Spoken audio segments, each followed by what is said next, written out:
Super. Merci beaucoup, Tamsi. Et j'espère que tu seras là jusqu'à la fin pour pouvoir modérer parce que dès qu'on termine, parce que là, comment on appelle ça? Le webinaire se fera en fait en deux parties. Une première partie consistera donc à parcourir, par exemple, les diapos, par exemple, ce que vous voyez actuellement à l'écran. Et une deuxième partie sera consacrée à une application, c'est-à-dire que je ferai une démonstration, une petite démonstration sur R, avec vraiment un cas très simple, d'accord. Donc l'idée sera donc d'entraîner un modèle sur deux ou trois prédicteurs, un cas vraiment simple. C'est juste pour montrer un peu voilà comment cela marche sur R en fait, c'est-à-dire un cas d'application quoi. Donc ça va concerner la deuxième partie. Et maintenant pour la troisième partie, donc on va laisser la parole. Certes, on a des experts qui sont entre nous. Donc on va laisser la parole à tout un chacun de poser des questions et également laisser également le choix aux autres, aux experts qui sont là, de pouvoir apporter leur contribution par rapport à cet exercice. Ok, merci. Donc je vais démarrer. Donc déjà, il faut noter que donc l'idée c'est de montrer un peu comment on pourrait donc développer une API, c'est l'appellation en anglais, c'est-à-dire une API comment dirais-je, avec le langage de programmation R. Il faut noter que c'est pas la seule possibilité. Par exemple, pour ceux qui utilisent Python également, vous savez qu'il y a par exemple Fast du moins API qui également c'est l'équivalence de Plumber pour ceux qui utilisent tous les utilisateurs R. Donc ici c'est juste c'est juste une question de choix parce que les étudiants, j'avais demandé aux étudiants de choisir une thématique et ils ont proposé cette thématique-là. Après ils m'ont laissé le choix de langage, étant donné que moi voilà, tout le monde sait que j'ai, comment on appelle ça, un amour fou pour le langage de programmation R, donc j'ai pas hésité, donc j'ai choisi de le faire sur R. Mais il n'y a pas de cette possibilité-là. Il y a également Fast API qui également est très pratique pour ceux qui utilisent Python. Et maintenant, pour ne pas trop léser les pythonistes, donc j'ai choisi quand même d'introduire un peu du Python pour ne pas être trop errant. Dans l'application, par exemple pour la visualisation, j'ai repris mon code R et je l'ai fait de sorte que ça puisse.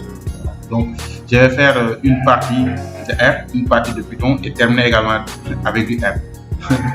C'est vraiment du comment dirais-je, pour ne pas dire du gagnant. Bon, c'est juste pour voilà, c'est pour ne pas trop léser les pythonistes. C'est pas évident parfois d'être Riste et en même temps pythoniste. D'accord. Donc voilà. Donc la première question, elle est naturelle. C'est une évidence, comme on dirait, comme on dit comme on dit en mathématiques, c'est une tautologie. Donc la question qu'on se pose, c'est quoi une API en fait? C'est quoi une API? Donc la signification, elle est là, d'accord? C'est ce qu'on a ici, Application Programming Interface. Voilà.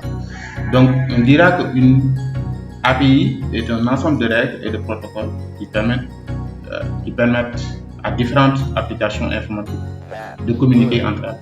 Donc, ça permet donc, par exemple, à des applications et à des services de pouvoir se communiquer. Je prends un exemple.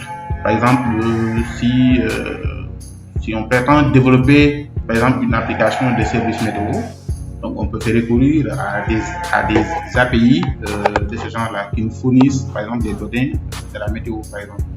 Donc, si je veux développer, par exemple, une application qui me permet de lutter contre les inondations, j'aurai forcément besoin des données de la météo. Dans ce cas-là, il suffit de chercher une API. Par exemple, au moment de développer cette solution-là ou bien cette application-là, je peux essayer de trouver une API qui va me permettre donc, qui va me permettre d'avoir accès aux données de la météo. D'accord? Parce qu'on sait que ce sont des thématiques qui sont liées. Et donc, voilà un exemple. Maintenant également, j'ai déjà cité un exemple. Par exemple ici, on va prendre l'exemple des applications par exemple des applications qui marchent sur nos smartphones qu'on utilise fréquemment, par exemple pour lire un peu les nouvelles. si on prend par exemple les applications de news qui sont sur nos smartphones, on sait que la plupart de ces applications-là utilisent des API fournis et que ces dernières sont fournies par des médias pour récupérer les informations à jour. Et donc, nous, dans notre cas, voilà comment voilà. Donc, notre exemple, par exemple, c'est l'exemple que j'ai donné tout à l'heure. Admettons que vous voulez développer une application pour la prévision des inondations, par exemple. Dans ce cas-là, l'utilisation d'une API, d'une API, des services de météo vous permettra de gagner énormément de temps, du fait que celle-ci facilitera l'accès à la donnée. Ainsi, vous, en tant que développeur de l'application, vous vous concentrerez uniquement donc, au niveau du développement de l'interface d'utilisateur, c'est-à-dire au niveau de votre application. Ça va permettre de gagner du temps. Et également, donc, la question également, deuxième question qu'on se pose est de savoir également comment ça marche. D'accord? Comment ça marche sur R. D'accord? Si toutefois on voulait passer à l'implémentation sur R. Il faut noter que donc déjà nous on utilise cet outil-là intitulé Plumber. D'accord? Je disais tout à l'heure qu'en fait nous on utilise pour les utilisateurs de R, l'exemple qu'on a, la librairie qui nous fournit en fait cette application web là, c'est Plumber. Et pour ceux qui sont plus pythonistes, il y a Fast API qui est l'équivalence de Plumber, qui permet également de faire la même chose que ce qu'on est en train de faire. Maintenant, l'application sur R est la suivante. Donc, qu'est-ce que nous permet de faire Plumber? Donc, Plumber vous permet donc de créer une API web en décorant simplement votre code source R existant à travers ce qu'on appelle des commentaires. Plus tard, on verra ce qu'on appelle à travers des endpoints, d'accord, ce qu'on appelle des points de terminal. En fait, la librairie Plumber, en fait, nous permet, nous utilisateurs simplement de R, de reprendre notre code. Par exemple, admettons que vous êtes sur le point admettons qu'on est en train de développer, d'entraîner un modèle de machine learning. Comme dans notre cas, c'est ce qu'on fera à la fin. On va entraîner un modèle de machine learning et à la fin, on va transformer notre code. C'est-à-dire que le code qu'on a au départ, on va transformer ce code-là en une API. C'est-à-dire de sorte que, par exemple, quelqu'un qui souhaite donc utiliser directement notre algorithme ou bien notre modèle de machine learning qui est déjà entraîné, puisse le faire à travers cette interface-là, à travers notre API. Donc c'est ça l'idée. Maintenant, donc, ce que fait donc Plumber, c'est juste nous permettre de prendre les codes de source de R et de les transformer en des commandes qui seront comprises par l'interface, qui seront converties à travers la librairie Plumber sous forme API web. Donc c'est ça l'idée. Et donc on va juste parler un peu maintenant du fonctionnement de cet outil-là, Plumber, dans le cadre du développement d'une API, d'accord. Et voilà en gros comment ça marche. Donc, il faut noter que les API utilisent le protocole HTTP, d'accord, ce qu'on appelle le protocole HTTP, pour communiquer entre les clients et les serveurs. Donc le schéma illustratif, ce qu'on a ici, le schéma illustratif, d'accord. Mais on va essayer d'expliquer un peu ce schéma. Voilà, donc voilà comment cela marche. Donc, il faut noter que dans un premier temps, ce qu'on appelle le protocole HTTP s'articule autour d'une requête. Donc le début dans ce cas-là, donc il faut comprendre qu'avec c'est-à-dire quand on a fini de développer notre interface API web, dans ce cas-là, on a la possibilité de faire ce qu'on appelle des requêtes. C'est-à-dire que j'ai la possibilité, par exemple, de fournir c'est-à-dire de faire des requêtes, de lui adresser une commande et que cette application-là, à la fin, nous fournit une réponse. Donc, j'ai cette possibilité-là. Maintenant, si on prend un client qui adresse une demande à un serveur et qui traite la demande et fournit une réponse. C'est ce qu'on a essayé d'expliquer ici. Il faut noter également les requêtes que nous fournissons et les réponses sont des textes. Voilà, par exemple, dans le cas de l'interface, ces requêtes-là, en fait, ce sont des informations que nous entrons. C'est comme par exemple quand on développe les programmes basiques par exemple Python avec input. Par exemple, c'est en fait quand tu fais appel à input pour saisir une valeur et qui sera lue et interprétée par l'interpréteur. Donc ici, à peu près, c'est similaire. Hein? Donc il y a des données qui seront renseignées par l'utilisateur et que ces données-là seront traitées et maintenant renvoyées sous forme de réponse par l'application web. Et tout ça, ça fonctionne à travers ce qu'on appelle ce processus-là de protocole HTTP. Ensuite, l'idée est également de voir comment construire une application de ce genre-là sur Android. D'accord?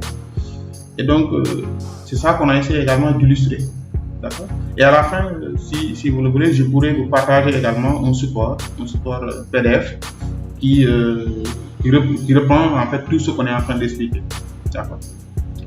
Donc, il faut noter que la librairie Plumber donc, utilise ce qu'on appelle des commentaires. C'est ce qu'on disait tout à l'heure. En fait,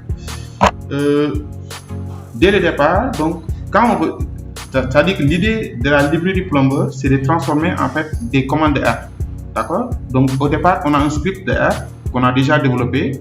Maintenant, on utilise des commandes spécifiques qui sont un peu particulières qu'on va utiliser pour transformer notre script de départ, notre code de source en quoi? En une application API. Donc c'est ça l'idée en fait. Donc pour cela, donc Plumber utilise des commentaires spéciaux, d'accord, pour transformer n'importe quel code arbitraire en quoi? En des points d'extrémité, ce qu'on appelle les endpoints. On n'y revient pas. Maintenant, l'exemple que vous voyez là définit une fonction qui prend, par exemple, un argument, c'est-à-dire un paramètre message, et à la fin, cette application-là renvoie ce qu'on appelle un texte supplémentaire. Par exemple, c'est ce qu'on a ici, l'illustration. Par exemple, ici, ce que vous avez vu ici, parce que sur R ou bien sur Python, vous savez que par exemple, si on veut faire un commentaire, on met un dièse. Tout ce qui précède un dièse, ça renvoie un commentaire. Mais ici, ce sont des dièses particuliers parce que les dièses sont précédés d'un caractère étoile. C'est ce qu'on appelle des endpoints. D'accord. Par exemple, si ici, on veut saisir une valeur au clavier qui sera lue et interprétée par l'interpréteur. Dans ce cas-là, on met, il y a différentes manières de mettre ces paramètres-là, on y reviendra. Donc, il faut comprendre que l'interface prend différents paramètres. Tout dépend de ce qu'on veut définir. Par exemple, parfois, on est obligé de saisir des valeurs. Dans ce cas-là, ces valeurs-là seront récupérées par l'interpréteur, par l'application, qui à la fin doit nous fournir une sortie, c'est-à-dire une réponse. Ok.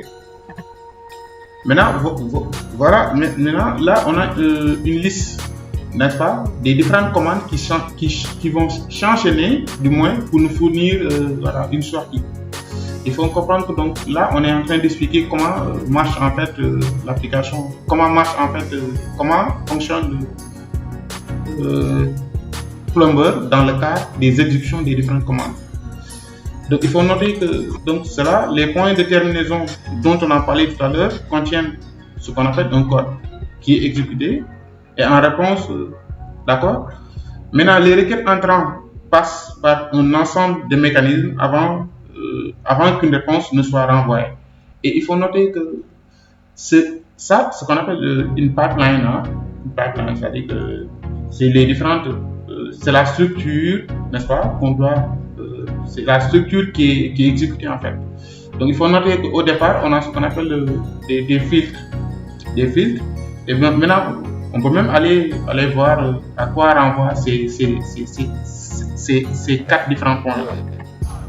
Donc on va essayer de comprendre un peu ce dont on a parlé tout à l'heure, à savoir les filtres. Donc il faut noter que ces filtres-là, les filtres peuvent transmettre des requêtes, renvoyer également des erreurs ou renvoyer une réponse sans transmettre la requête. Donc c'est ce qu'on a essayé d'expliquer tout à l'heure. C'est ce que les filtres font. Maintenant, ces filtres-là sont également définis de la même manière que des points de terminaison, ce qu'on appelle les endpoints. Les endpoints, c'est ce qu'on a ici. C'est tout ce qui est précédé d'un dièse suivi d'un caractère étoile, ce qu'on appelle les points de terminaison. Ok. Maintenant, en dehors des filtres, on a également dans la structure là, on est en train toujours de voir comment fonctionne le plumber, d'accord, dans son enchaînement des différentes commandes, d'accord. Tout à l'heure, on a parlé des fils. Maintenant, ici, on va parler de ce qu'on appelle des analyseurs, en fait. Dans les jargons, on parle de parseurs. Donc, les analyseurs déterminent comment plumber donc, analyse le corps de la requête entrante. Et il faut noter que donc, par défaut, donc, plumber analyse le corps de la demande sous format de ce format de fichier-là. D'accord, c'est ce qu'on appelle les fichiers JavaScript. D'accord. Et là, on a d'autres exemples. Donc là, les autres analyseurs, y compris les analyseurs personnalisés, ce qu'on peut faire effectivement. Donc on peut les sont identifiés à l'aide de ces balises-là. D'accord, à l'aide de cette commande. Et en dehors des analyseurs, on a ce qu'on appelle également, là on l'a énormément mentionné, ce qu'on appelle les endpoints, ce qu'on appelle les points de terminaison. Ces points de terminaison, on a ici différents cas, les différents cas de ce qu'on appelle les points de terminaison. D'accord. Et chaque point permet de spécifier une commande particulière, d'accord, dans le développement de l'application web. D'accord. Et maintenant, pour finir, on a ici les sérialiseurs. D'accord. Donc, ces sérialiseurs-là déterminent la manière dont Plumber renvoie les résultats au client. D'accord. Ok. Et là, voici un exemple d'illustration de comment fonctionne ce sérialiseur. Et maintenant, on va voir vers la fin, si on a fini, par exemple, si toutefois on développe, n'est-ce pas, un programme, c'est-à-dire une application API, on va voir sur R comment celle-ci sera lancée, c'est-à-dire comment on l'exécute dans ce cas-là. Donc voici un exemple. Il faut noter que donc, dans l'exécution de ces types d'applications-là, on peut le faire de différentes manières. Soit on peut recourir à cette commande-là, d'accord, soit on peut le faire autrement. Voici maintenant l'interface d'affichage. C'est-à-dire que si on a fini de transformer notre code source au départ et qu'on en a transformé en une application de sorte que d'autres utilisateurs ou bien de sorte que des gens puissent avoir accès à notre application, voilà l'interface qui nous est fournie. D'accord? Voilà l'interface qui nous est fournie. Donc si on a fini d'exécuter, du moins de développer notre, comment on appelle ça, notre application, donc, et si on exécute maintenant le programme, voilà sorte d'interface qu'on a comme rendu. Et donc il s'agit d'une interface qui sera interactive de sorte que on pourra donc renseigner des informations, c'est-à-dire qu'on pourra interagir avec la donnée, on pourra rentrer, on pourra par exemple définir des inputs et que le programme à la fin pourra donc nous fournir des informations. Et maintenant, si quelqu'un voulait donc utiliser notre service, donc cette personne-là donc aura comme interface ce tableau que vous voyez ici. Voilà, maintenant on vient de terminer un peu la présentation. Donc ce qu'on va faire, on va passer au cas pratique. C'est-à-dire qu'on va essayer de fournir un exemple, d'accord, de ce qu'on vient de présenter. Okay. Maintenant, nous sommes sur notre environnement RStudio. Donc, on va faire une petite démonstration. Et ensuite, par la suite, je vais montrer comment. Donc, l'idée est la suivante.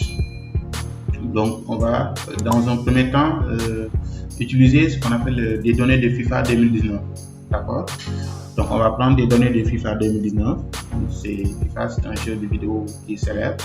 Donc attendez, d'abord, j'ai oublié j'explique un peu l'idée.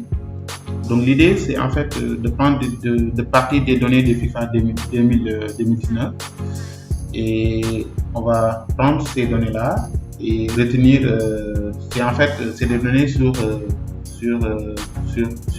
différents joueurs, ce qu'on appelle les valeurs marchandes des différents joueurs de foot. D'accord? Par exemple, à travers ces données-là, on peut voir la valeur marchande, n'est-ce pas, en 2019, du joueur, par exemple, de Lionel Messi, l'Argentin. On peut voir, par exemple, en 2019, la valeur marchande du joueur, par exemple, Mbappé, ou bien du joueur Sadio Mane, ainsi de suite. Maintenant, nous, ce qu'on va faire, on va essayer d'entraîner un modèle qui, au finish, va prédire la valeur marchande là, en fonction de quoi? En connaissant l'âge, en connaissant la notation du joueur, en connaissant également la nationalité. On va lui donner juste trois variables input et on va juste entraîner un modèle simple. Hein. Maintenant, une fois qu'on aura fini d'entraîner ce modèle, on va transformer le code en une API. C'est-à-dire qu'on va transformer ce code-là en une API. C'est ça l'idée. Et ensuite, on va lancer cela pour voir comment cela marche. Donc, au départ, on va partir de notre code source de R et au finish, on va transformer ceci en quoi? En une application, API web. Donc, c'est ça l'idée. Ok. Donc, dans un premier temps, on va charger les librairies. Donc, ici, on va utiliser la librairie Tidyverse, Arsenic, ainsi de suite. Donc, c'est les librairies pour faire un produit du machine learning. Donc, on exécute. Donc, là, encore une fois, donc, je vais utiliser du R et du Python pour varier un peu, montrer un peu comment. Donc, la première partie, je vais faire l'importation des données. Je peux le faire sur R. Maintenant, l'entraînement du modèle, là, je suis obligé de le faire sur R parce que là, je n'ai pas le choix. J'utilise Plumber, qui est un outil de R, donc je suis obligé de le faire forcément sur R. Mais le reste, je peux faire une démonstration sur également Python pour montrer un peu comment ça marche. Donc ensuite, on charge la donnée. La donnée, elle est là. Donc, c'est des données du jeu FIFA 2019 qui ont été reprises sur Kaggle en fait. Donc, il y a beaucoup d'informations. Nous, ce qui nous intéresse, c'est les informations qui vont suivre. Donc, dans un premier temps, nous, ce qu'on va faire, dans un premier temps, on a sélectionné ces quatre colonnes-là. Ensuite, deuxièmement, on a extrait la valeur unit, les unités en millions, ce qu'on a fait en deuxième lieu. Maintenant, en troisième lieu, on a extrait la valeur numérique, c'est-à-dire la valeur numérique carrément, sans le caractère euro ni le caractère million. Voilà ce qu'on obtient par la suite. Donc désormais, on vient de séparer les valeurs unités, du moins la variable value, on vient d'enlever tout ce qui était caractère euro. D'accord? Ok. Maintenant, par la suite, qu'est-ce qu'on a fait? Parce que ça, c'est l'unité. Parce que en fait, ces valeurs-là, ce sont des valeurs en millions d'euros. Maintenant, ensuite, on va transformer ces valeurs, on va combiner les unités par rapport à la valeur ici. C'est-à-dire, on va transformer 110 en 110 millions. Donc, on va multiplier juste par 10 puissance 6. D'accord? Et ensuite, on va supprimer la commande unit. Voilà, c'est ce qu'on a fait ici. On a fait la transformation.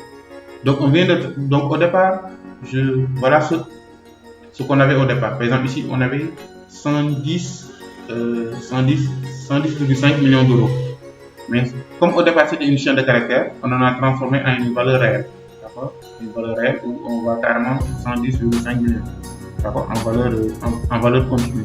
On en a besoin pour la suite. Ok. Maintenant, une fois qu'on a fini de faire cette transformation, on peut faire un peu de data visualisation, en visualisant un peu la donnée. Et on peut tracer des diagrammes pour voir un peu est-ce qu'il y a une dépendance ou bien est-ce qu'il y a des liens entre quoi la valeur marchande du joueur et l'âge des joueurs. Donc, non, parce que je ne vais pas exécuter ceci. Voilà. On devait exécuter cette commande d'abord. Ensuite, on peut le voir ici. Mais parallèlement, je peux vous montrer cela sur Python parce que ici, c'est pas trop optimisé. Voilà, on peut. Donc là, maintenant, on est sur VS Code. On va regarder un peu les diagrammes pour comprendre un peu les données.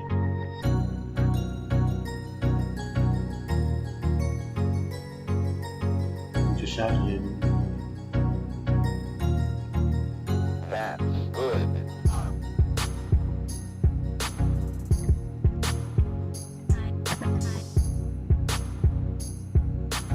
Donc ici, on a fait pratiquement la même chose. Hein. On a séparé la valeur réelle par rapport à la valeur, on a séparé la valeur réelle par rapport au caractère qu'on avait sur la variable value, et à la fin on se retrouvait avec une valeur, une variable qui est tout à fait numérique. D'accord. Et par la suite, on a fait appel à la librairie Plotly pour rendre interactifs nos diagrammes qui sont là. Donc, c'est ce qu'on a fait. Maintenant, ce qu'on va faire, je vais tracer le premier diagramme et on va essayer de voir ça ensemble. Voilà ce qu'on obtient. Donc ici, on a la visualisation, l'évolution de la valeur marchande des joueurs en fonction de leur âge, d'accord, et selon leur note globale. Donc c'est un diagramme tridimensionnel. On a ici l'âge des joueurs, d'accord. Ici on a leur valeur marchande et là on a leur note globale. Et donc les données montrent que donc les joueurs qui ont les notes globales les plus élevées sont ceux, sont ceux les plus recherchés en fait. Ce sont ceux qui ont les valeurs marchandes les plus élevées. Ce qu'on peut voir ici. Donc, a priori, on peut voir donc en réalité les joueurs qui coûtent cher, c'est-à-dire qui ont une forte valeur marchande, ce sont des joueurs également qui ont leur âge compris entre quoi? Entre 25 et combien? Entre 25 et 30 ans d'habitude. Parce que ici, on voit entre 25 et 30 ans, c'est là-bas où on a plus, on a une forte concentration de la donnée entre 25 et 30 ans. Ce qui est logique. Ok. On peut regarder également un deuxième nuage de point. Cette fois-ci, voilà, on a regardé l'évolution de la valeur marchande des joueurs, toujours en fonction de leur note globale et selon leur âge. D'accord? Cette fois-ci, on a fait le contraire. C'est-à-dire que ici, au départ, c'était la valeur marchande qui était là. Non, c'était leur note globale qui était là. Ici, on a fait un peu le contraire pour inverser un peu la tendance. Et donc, on peut remarquer que, voilà, donc c'est en fait la même confirmation. Hein. Si on regarde ici, entre 25 et 30, cette couleur, elle est là, entre 25 et 30. C'est la couleur rouge-bleu là. Donc, rouge, entre 25 et 30 ici. La couleur rougeâtre là, c'est cette couleur là qu'on a ici, à peu près. D'accord? Et donc, ça concerne plus donc, les individus qui ont plus de 80, ainsi de suite, en termes de notation globale. Ce sont ceux-là qui ont les plus grandes valeurs marchandes. C'est ce que les données montrent. Donc, pour finir, donc, on a également regardé les joueurs les plus. En fait, on a regardé également quelles sont les nationalités qui étaient les plus recherchées, en fait, qui avaient la plus grande valeur marchande. Et pour cela, on a fait quelques manipulations d'abord. Je n'ai pas besoin de rentrer. Ici, on a juste sélectionné les nationalités les plus fréquentes. C'est ce qu'on a eu à faire ici. Sélectionner les nationalités les plus fréquentes. Et ensuite, on en a fait un diagramme ici, un diagramme en barre. On regarde ce diagramme. Voilà le diagramme en barre qu'on a eu à l'issue. Et donc, on voit que donc, les joueurs comme les Brésiliens, les Espagnols et les Argentins sont ceux ce sont ceux qui ont les plus grandes valeurs marchandes, quoi, en valeur médiane, d'accord? Voilà. Donc voilà en gros quelques visualisations, d'accord, qu'on a juste fait pour juste essayer de comprendre un peu les liens que vous pouvez déceler au niveau de nos données. Maintenant, ce qu'on va faire, on va essayer, vous avez vu, c'est la même chose. Hein? Donc, ce qu'on est en train de expliquer sur, comment on appelle ça, ce qu'on est en train d'expliquer sur RStudio, on peut également le faire ici. Donc, je vais reprendre RStudio, cette fois-ci pour entraîner le modèle. Voilà, on revient sur RStudio cette fois-ci. Donc, le modèle, donc on a défini, c'est la troisième partie en fait ici.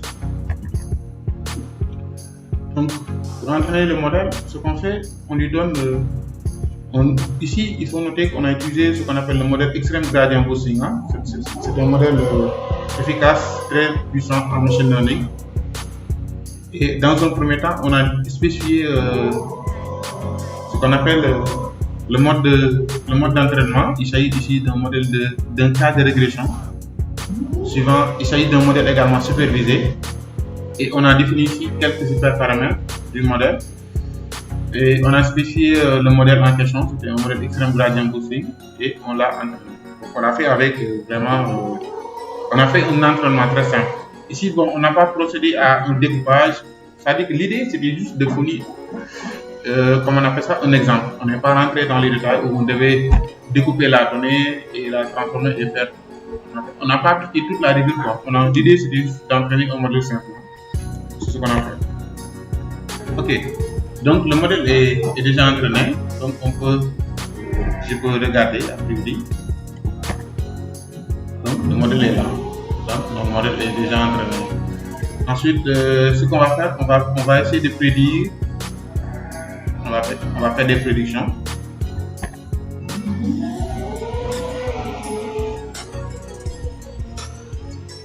Voilà.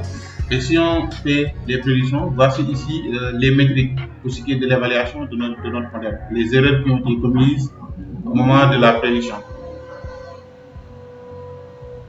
D'accord? Maintenant, par la suite, ce qu'on va faire, donc ici, on a fini d'entraîner notre modèle. Je peux sauvegarder ce modèle-là dans un fichier. D'accord? Je peux le faire. Donc le modèle également, je peux le sauvegarder dans un fichier également. Ok. Maintenant, on va ouvrir notre exemple d'application.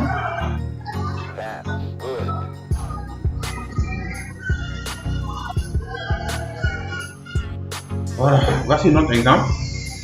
Ok. Donc au départ, donc ça c'est un exemple de ce qu'on a, de comment transformer un code de départ, un code source sur R, et comment en transformer en une API R. Maintenant, d'abord, il faut comprendre que notre code de départ est là. On va utiliser ce code-là pour en faire une application. Maintenant, l'idée, il faut comprendre c'est quelle partie on a transformé en une application API. Donc, c'est la dernière partie en fait. Nous, on a transformé que le modèle. Il faut comprendre ce qu'on est en train de faire. Nous, on a transformé que le modèle. On n'a pas transformé la partie visualisation. Donc, on a transformé le modèle, notre modèle de machine learning, c'est ça qu'on a transformé en une API. De sorte que quelqu'un d'autre puisse, par exemple, on est dans le cadre d'une simulation. On fait comme si on développe une application API, de sorte que une autre personne puisse avoir accès à notre modèle de machine learning.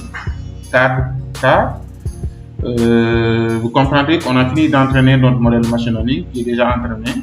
Maintenant, on va déployer comment on appelle ça, ce modèle de machine learning là dans une API.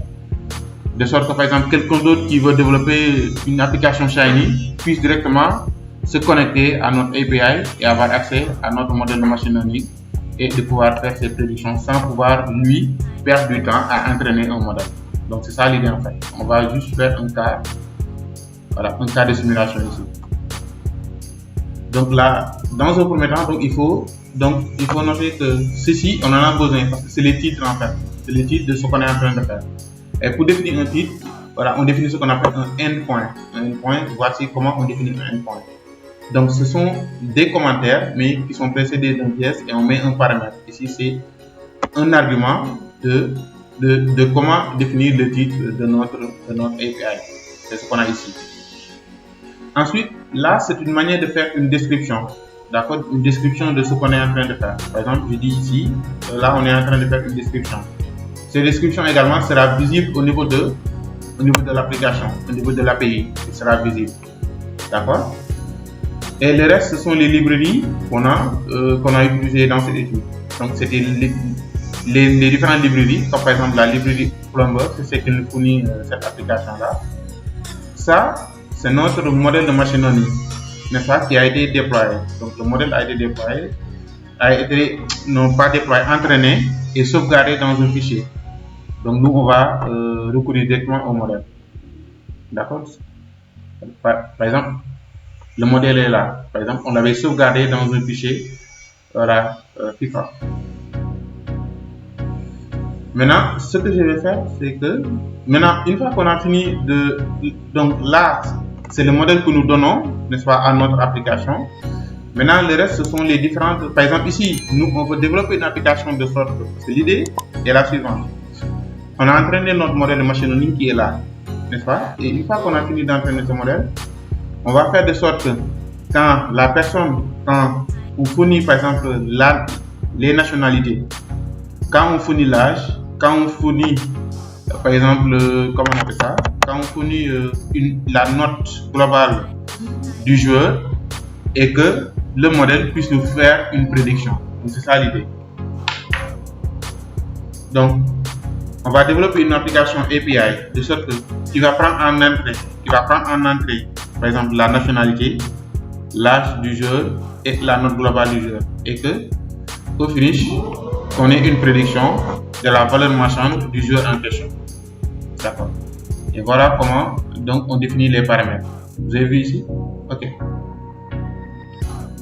Et là, c'est la fonction qui permet de nous sortir, de nous donner le rendu, notamment de nous fournir une sortie. D'accord? Vous voyez ici, c'est les valeurs que prennent, par exemple, ces paramètres-là, on les a au niveau de la fonction comme étant des valeurs en entrée, des valeurs qui doivent être ensuite comme étant des paramètres de notre fonction. Voilà. Maintenant, si on exécute, ça va s'afficher l'interface.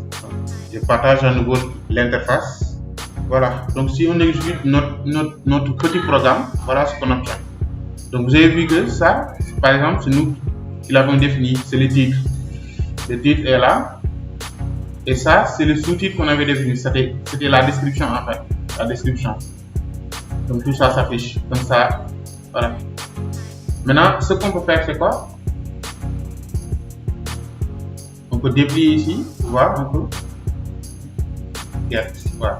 On appuie sur Get et dès qu'on appuie sur Get, donc l'application API est prête maintenant à recevoir les informations pour pouvoir faire le travail, pouvoir faire la prédiction. Rappelons encore une fois, il s'agit d'un modèle de machine learning qu'on a entraîné et que ce modèle a été transformé en une application API, en une web API quoi, à travers les codes sources qu'on avait sur là. C'est ça qu'on a dû faire. Donc ici, la commande get va nous permettre donc de pouvoir donc renseigner ces valeurs-là. Et pour cela, il va falloir cliquer à ce niveau-là. Dès qu'on le fait, donc on aura la possibilité maintenant de renseigner ces valeurs-là. Par exemple, je vais mettre ici, Sénégal. Voilà, Sénégal. Par exemple, ici, je vais mettre un joueur de 28 ans, n'est-ce pas, avec un code marchand de, par exemple, 89, de 88, voilà. Donc, je viens de renseigner, parce que ici, maintenant, ces informations que vous voyez ici ont été renseignées sur le code, ont été renseignées au départ sur le code. La nationalité du joueur, l'âge du joueur et voilà, la notation du joueur. Si on exécute, qu'est-ce qui se passe? Donc déjà, quand on va exécuter, donc déjà, on aura un lien. Ce lien va nous renseigner les valeurs qui ont été saisies au clavier par l'utilisateur. On voit que donc en termes de nationalité, on a sélectionné Sénégal. Et en termes d'âge, on a sélectionné 28. Et en termes de note globale, on a pris 88. D'accord? Et maintenant, voici la sortie, la réponse, n'est-ce pas? La réponse qui a été fournie. La réponse, elle est là. Donc, pour ce joueur de nationalité sénégalaise âgé de 28 ans et de note globale de 88, donc le modèle a estimé comme suit. Donc, c'est à 56 millions, c'est 56 millions d'euros. Oui, voilà, c'est 56 millions d'euros. Donc, le modèle a estimé à 56 millions d'euros. Vous voyez un peu. Donc, c'est l'exemple qu'on a dû fournir en guise de quoi? En guise d'application, en guise de démonstration. Par exemple, si je change à ce niveau-là et que je mets, par exemple, Égypte,